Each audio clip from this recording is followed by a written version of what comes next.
Quatrièmement, il faut prier, non comme c'est l'usage, en comptant moult pages ou petits grains, mais en présentant quelques besoins urgents, en mettant tout notre sérieux à désirer l'exaucement et en exerçant notre foi et notre confiance en Dieu, de telle sorte que nous ne doutions pas que nous serons exaucés. C'est ainsi que saint Bernard instruit ses frères en disant « Mes frères, ne méprisez jamais votre prière comme si elle était vaine, car je vous déclare en vérité qu'avant que vous l'ayez formulée, elle est déjà inscrite au ciel.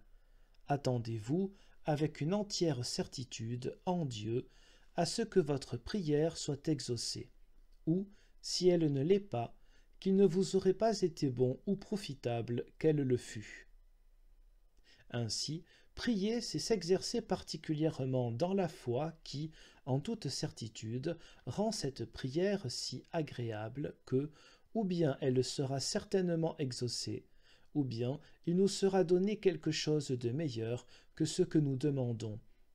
Telles sont aussi les paroles de saint Jacques, que celui qui demande à Dieu ne doute pas dans sa foi, car s'il doute, que cet homme ne s'attende pas à recevoir quelque chose de Dieu.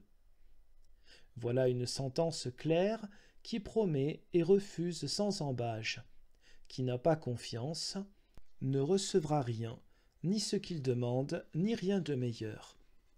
C'est aussi pour éveiller une telle foi que le Christ a dit lui-même en Marc 11, « Je vous le déclare, tout ce que vous demandez en priant, croyez que vous l'obtiendrez, et cela se produira assurément. » Et Luc 11, « Demandez et il vous sera donné, cherchez et vous trouverez, frappez et il vous sera ouvert, car quiconque demande reçoit, qui cherche trouve, et il sera ouvert à celui qui frappe.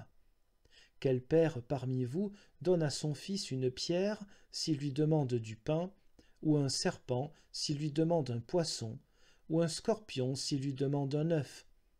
Si donc vous savez comment vous devez donner à vos enfants de bonnes choses, alors que vous n'êtes pas bon par nature, combien plus votre Père céleste donnera-t-il un bon esprit à tous ceux qui le lui demandent? Cinquièmement, qui donc est si dur, si insensible, que ces fortes paroles soient incapables de l'inciter à prier en toute confiance, joyeusement et de bon gré?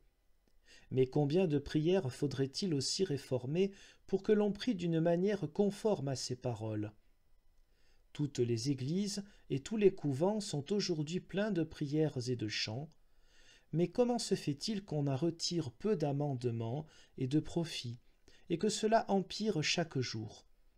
Il n'est point d'autre raison que celle que saint Jacques indique en disant « Vous demandez beaucoup et vous ne recevez rien, parce que vous ne demandez pas comme il faut. » En effet, quand cette foi et cette confiance n'animent pas la prière, cette dernière est morte.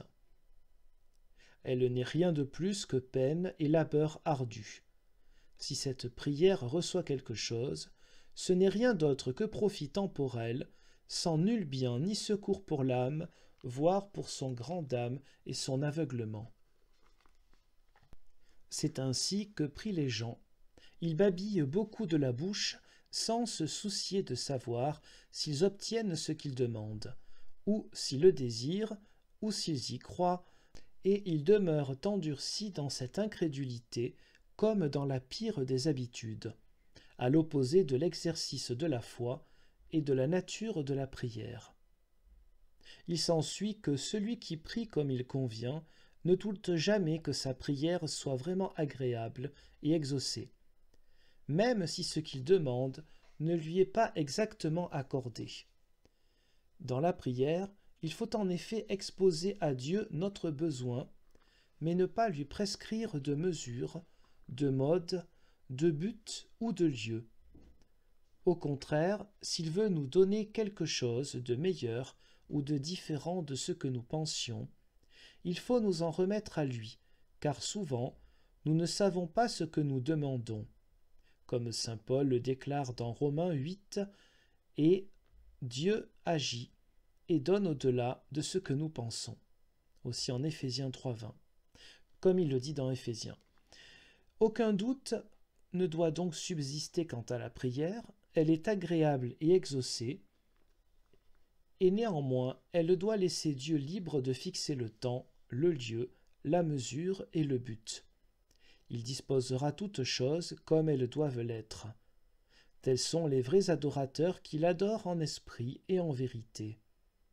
Car ceux qui ne croient pas qu'ils seront exaucés pêchent du côté gauche contre ce commandement et s'en écartent trop, parce qu'ils manquent de confiance, mais ceux qui lui assignent un but pêchent du côté droit et s'en approchent trop, parce qu'ils tentent Dieu.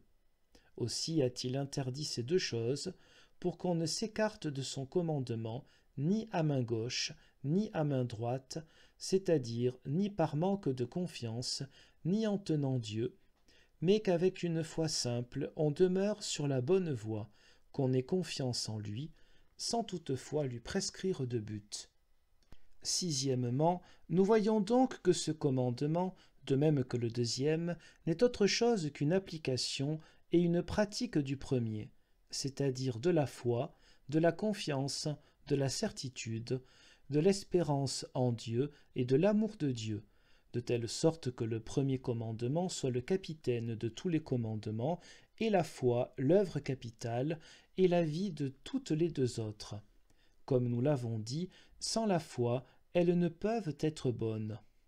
Mais tu objectes, et si je ne puis croire que ma prière sera exaucée et agréée? Réponse, la foi, la prière et toutes les autres bonnes œuvres sont précisément commandées afin que tu reconnaisses ce que tu peux et ce que tu ne peux pas. Si tu découvres que tu ne peux pas croire et agir ainsi, accuse-toi humblement de cela devant Dieu et commence avec ce faible lumignon de foi pour fortifier celle-ci chaque jour davantage par sa pratique dans toute ta vie et dans toutes tes activités. Car de ce manque de foi, c'est-à-dire du premier et suprême commandement, il n'est personne sur la terre qui ne souffre grandement. En effet, d'après l'Évangile, les saints apôtres, eux aussi, et notamment saint Pierre, étaient faibles dans la foi. Aussi ont-ils adressé au Christ cette prière « Seigneur, augmente-nous la foi ». Et il leur reproche fréquemment d'avoir une faible foi. Ne perds donc pas courage. Ne renonce pas à mouvoir bras et jambes si tu découvres que, dans ta prière ou tes autres œuvres, tu ne crois pas aussi fermement que tu le devrais et le voudrais. Au contraire, remercie Dieu du fond de ton cœur de te révéler ainsi ta faiblesse, par quoi il t'exhorte et t'enseigne combien il t'est nécessaire de t'exercer et de te fortifier chaque jour dans la foi.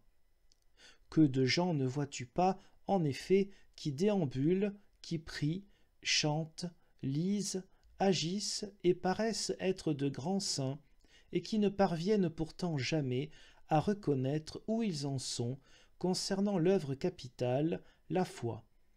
Ce faisant, aveuglés, ils se fourvoient eux-mêmes et autrui. Ils pensent être en bonne voie, ils construisent ainsi en secret sur le sable de leurs œuvres, sans nulle foi, et non sur la grâce et la promesse de Dieu par une foi ferme et pure. C'est pourquoi, tant que nous serons en vie, si longue soit-elle, nous aurons de l'ouvrage plein les bras pour rester, avec tout ce que nous faisons et endurons, à l'école du premier commandement et de la foi, et pour ne pas cesser d'apprendre. Nul ne sait combien il est grand de placer en Dieu seul sa confiance, si ce n'est celui qui commence et qui s'y essaie par ses œuvres.